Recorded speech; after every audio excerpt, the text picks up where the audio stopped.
Middle class income tax से परेशान है, बिजनेस करने वाले, व्यापार करने वाले वैट, टीडीएस और जीएसटी से परेशान है, टूर ट्रैवल का काम करने वाले रोड टैक्स और टोल टैक्स से परेशान है, और आम जनता घूसखोरी, कमीशन खोरी, दलाली, कटमनी, तोलाबाजी, हवालाबाजी, कालाबाजारी, मुनाफाखोरी, मिलावटखोरी, जमाखोरी से परेशान है।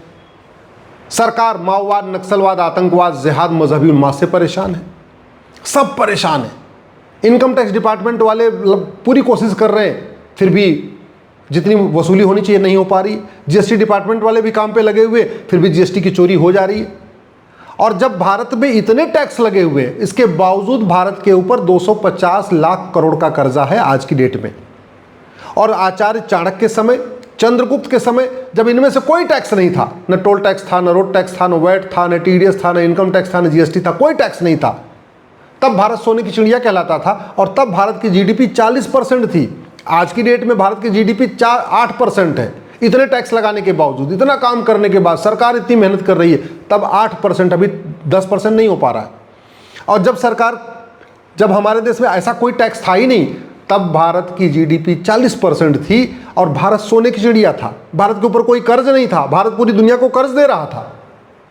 कभी हमने सोचा ही नहीं कि उस समय क्या था और आज क्या है, और दोनों में अंतर क्या है। हमारे पूर्वज कहते थे कि न रहेगा बांस न बजेगी बांसुरी। हमने उसको समझा ही नहीं कि हमारे पूर्वज कहना क्या चाहते थे। हमने समझने की न कोशिश किया, न उसको लागू करने की कोशिश किया। हमने किसानों से सीखा ही नहीं कि किसान बुआई सीधे नहीं करता। किसान पहले जुताई करता है, गुड़ाई करता है, निराई करता है, खरपतवार की सफाई करता है, उसके बाद बुआई करता है, फिर सिंचाई करता है। ना हमने किसान से सीखा कि वो कैसे अच्छी फसल उगाता है, ना हमने पूर्वजों से सीखा जो कहते थे न रहेगा बांस न बजेगी बांसुरी। और नतीजा क्या है? जनता भी परेशान, सरकार भी परेशान। उसके बावजूद 250 लाख करोड़ का कर्जा और जीडीपी 10% भी नहीं हो पा रही। समाधान इसका है वन नेशन वन टैक्स। सारे टैक्स खत्म कर दिए जाए। ना इनकम टैक्स की जरूरत है, ना टोल टैक्स की जरूरत है, ना रोड टैक्स की जरूरत है, ना वैट की जरूरत है, ना जीएसटी की जरूरत है, किसी भी टैक्स की जरूरत नहीं। सिंपल वन टैक्स, और वो भी कमाई पे कोई टैक्स नहीं, केवल खर्च करने पे टैक्स। केवल और केवल खर्च करने पे टैक्स। आदमी जितना कमाना है कमाओ, हर महीने लाख कमाओ, हर महीने 5 लाख कमाओ, हर महीने 10 लाख कमाओ, जितना कमाना है कमाओ, कोई टैक्स लगेगा ही नहीं। ना इनकम टैक्स लगेगा, ना वैट लगेगा, ना जीएसटी लगेगी, ना टीडीएस लगेगा। जितना कमाना है कमाओ, केवल जब खर्च करोगे तब टैक्स लगेगा। स्वाभाविक सी बात है, आदमी कमा के करेगा क्या? कमाने के बाद खर्च ही तो करेगा। महंगे कपड़े खरीदेगा, महंगी गाड़ी खरीदेगा, महंगे घड़ियाँ खरीदेगा, महंगे फ़ोन खरीदेगा, अच्छा घर बनवाएगा, लग्जरी कार खरीदेगा, लग्जरी बाइक खरीदेगा, यही तो करेगा। अल्टीमेटली आदमी पैसा तो कोई खाता नहीं। पैसा कमाने के बाद वो खर्च ही करता है। शादी विवाह में खर्च करेगा, बर्थडे पे खर्च करेगा, जहाँ भी खर्च करेगा। तो जब वो खर्च करे तब वो 2% देता चला जाए बस।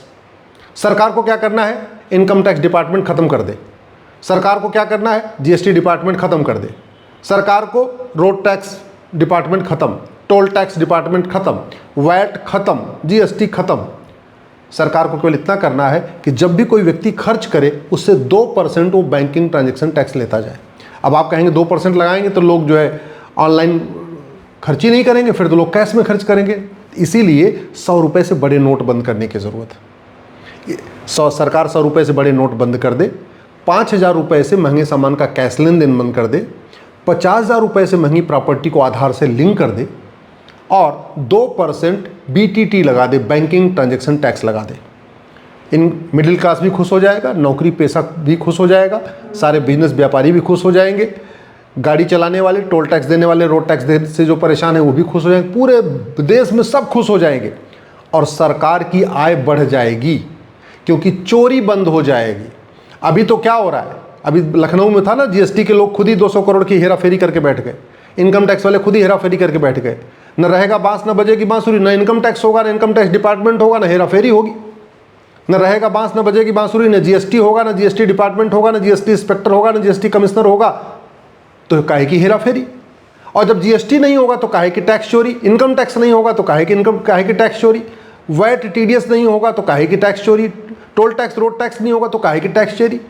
अल्टीमेटली जब 5000 रुपये से महंगे सामान का कैश लेन देन आप कर ही नहीं सकते, आपको ऑनलाइन करना है, और जब ऑनलाइन करना है 2% एक्स्ट्रा देना है। 2% का मतलब 100 रुपये का सामान खरीदा, नहीं 100 रुपये का सामान खरीद तो आप कैश में खरीद सकते हैं। अगर आप एग्जाम्पल के जरिए देखिए, 100 रुपये का सामान खरीदा तो 102 रुपये देना है। आपने 1000 रुपये का सामान खरीदा 1020 देना है। आपने 10,000 का सामान खरीदा तो आपको 10,200 रुपये देना है। आपने 1 लाख रुपये का सामान खरीदा तो 1,02,000 रुपये देना है। अब जब आपको न सीए की ज़रूरत है, न इनकम टैक्स देना है, न टोल टैक्स देना है, न रोड टैक्स देना है, न वैट देना है, न जीएसटी देना है, तो हर व्यक्ति खुशी खुशी 2% एक्स्ट्रा देता जाएगा। लाख रुपए पे 2,000 रुपये एक्स्ट्रा दे देगा, उसको बड़ी बल्ले बल्ले, वो तो दिल खोल के देगा। वो तो कहेगा भैया 2% नहीं, आप 3% ले लो। इतने लोग खुश होकर देंगे, क्योंकि लोग टैक्स खत्म, टेंशन खत्म हो जाएगी। सबसे बड़ी बात, व्यापारियों का व्यापार बढ़ जाएगा। आज की डेट में व्यापारी, उसका आधा टाइम कागज़ भरने में खर्च हो जाता है, आधा टाइम उसका केवल और केवल मंथली ऑडिट कराने में खर्च हो जाता है। आज की डेट में व्यापारी अपने बिजनेस का जितने टाइम सोचता है उतने टाइम सोचता है हमको फलाने वाला फॉर्म भरना है, हमको फलाने वाला फॉर्म भरना है, हमको इंस्पेक्टर के पास जाना है, हमको जीएसटी इंस्पेक्टर से मिलना है, हमको वैट भी भरना, हमको टीडीएस भी भरना, हमको ये फॉर्म भरना, वो कोई फॉर्म ही नहीं होगा। न पहले कोई था, न चाणक्य के समय था, न चंद्रगुप्त के समय था, तो आज क्यों चाहिए? कोई ज़रूरत नहीं है। अब आप सोच रहे होंगे सक्सेस कैसे होगा? सक्सेस इसलिए हो सकता है, भारत में इस समय 250 करोड़ 250 करोड़ तो इस समय बैंक खाते खुल चुके हैं।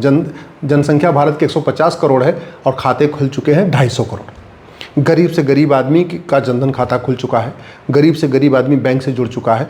55 करोड़ जनधन खाते खुले हैं, और जनधन खाता हमेशा गरीबों का खुलता है, जिसकी एनुअल इनकम 50,000 रुपये से कम होती, उसका जनधन खाता खुलता है। दलित, आदिवासी, पिछड़े, गरीब, सब के सब बैंक से जुड़े हुए हैं। सबको किसान सम्मान निधि आ रही है, सबके बच्चों को आ रहा है, वजीफा आ रहा है, सबके छोटा छोटा लोन आ रहा है। जो भी सरकारी योजनाएं हैं सब आज की डेट में ऑनलाइन आ रही हैं। 100-100 रुपये, 200-200 रुपये भी लोन का आ रहा है। प्राइमरी के बच्चे जो सरकारी स्कूल में पढ़ते हैं उनका वहीं उनका अकाउंट खुल जाता है। उनका जो 100 रुपये या 500 रुपये, 1000 रुपये वजीफा आ रहा है, वो भी उनके खाते में आ रहा है। तो जब सबके पास खाता खुल चुका है, हर व्यक्ति बैंक से जुड़ चुका है, चाहे वो दलित हो, चाहे आदिवासी हो, चाहे अगड़ा हो, चाहे पिछड़ा हो, चाहे हिंदू हो, चाहे मुसलमान हो, चाहे पारसी हो, चाहे ईसाई हो, चाहे बंगाली हो, चाहे गुजराती हो, चाहे कश्मीरी हो, चाहे तमिलियन हो, हर व्यक्ति जब खाते से खुल चुका है, तो फिर आज की डेट में 1 नेशन 1 टैक्स संभव है। 100 रुपये से बड़ी नोट बंद, 5,000 रुपये से ऊपर कैश लेन देन बंद, प्रॉपर्टी आधार से लिंक, सारे टैक्स खत्म, केवल और केवल 2% बैंकिंग ट्रांजैक्शन टैक्स। अब एक तो इसका फ़ायदा हुआ कि चलो मिडिल क्लास मिडिल क्लास खुश हो गया, बिजनेस क्लास खुश हुआ, सब खुश हो गए। इसका जो दूसरा फ़ायदा ये होगा कि सारे के सारे जो अपराध होते हैं, देश विरोधी काम होते हैं, सबकी फंडिंग कैश में होती है। उदाहरण के लिए जासूसों की फंडिंग कैश में, माओवादियों की फंडिंग कैश में, नक्सलियों की फंडिंग कैश में। कैश मतलब हवाला के ज़रिए होती है। जिहादियों की फंडिंग कैश में, मिशनरियों की फंडिंग कैश में, लब जिहाद की फंडिंग कैश में, लैंड जिहाद की फंडिंग कैश में, घुसपैठियों की फंडिंग कैश में, धर्मांतरण की फंडिंग कैश में।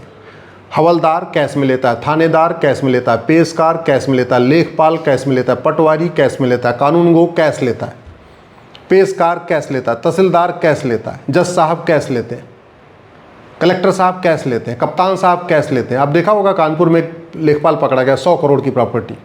अभी पंजाब में एक डीआईजी पकड़े गए। सोचिए, वो भ्रष्टाचार ख़त्म करने के लिए उनकी ड्यूटी लगी थी और ड्रग रोकने की इनकी ड्यूटी लगी थी, और उनके पास 71 प्लॉट मिले हैं, 71 प्लॉट मिले हैं। ये हालत है डीआईजी की।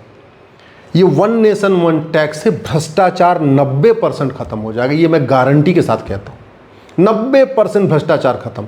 क्योंकि जितने भी करप्शन है ये सब कैश में होते हैं, चाहे वो घूसखोरी हो, चाहे कमीशन खोरी हो, चाहे जमाखोरी हो, चाहे मिलावटखोरी हो, चाहे कालाबाजारी हो, चाहे नशा तस्करी। ड्रग का कारोबार खत्म हो जाएगा, हमारी यंग जनरेशन बच जाएगी जो नशे में डूबती जा रही है। ह्यूमन ट्रैफिकिंग रुक जाएगी, क्योंकि मानव तस्करी भी कैश में होती है।